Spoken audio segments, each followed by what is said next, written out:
città situata sul 145 anni fa nasceva in questo suggestivo scenario il nostro celebre drammaturgo Luigi Pirandello. Era il 28 giugno del 1867.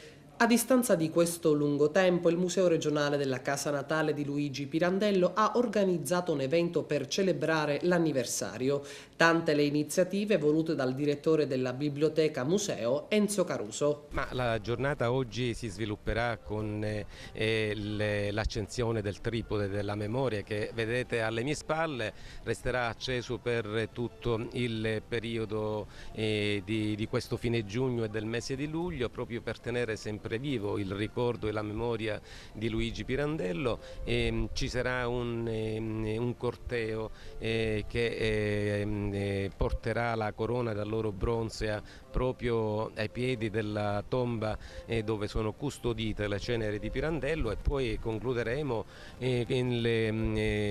intervistando proprio come facciamo ogni anno una personalità del mondo della cultura, del giornalismo. Quest'anno abbiamo individuato il professore giornalista Elio Di Bella, trattando un argomento specifico come ogni anno. Quest'anno interrogheremo anzi Elio Di Bella sul Pirandello e il risorgimento agrigentino. Pirandello è stato il drammaturgo più celebre del Novecento e grazie ai suoi racconti intrisi di ironia e realtà ha sempre affascinato i lettori di tutto il mondo.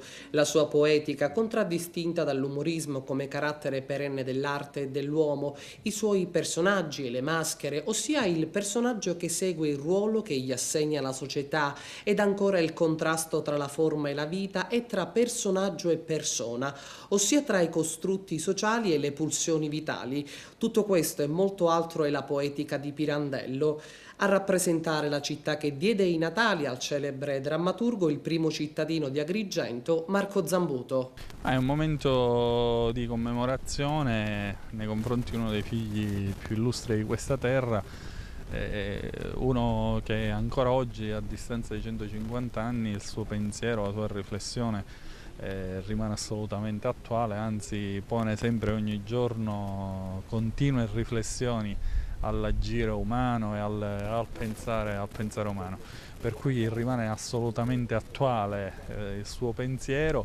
Il fatto oggi di ricordarlo e ricordarlo al mondo intero è un momento di riflessione e quindi di crescita di tutta l'umanità.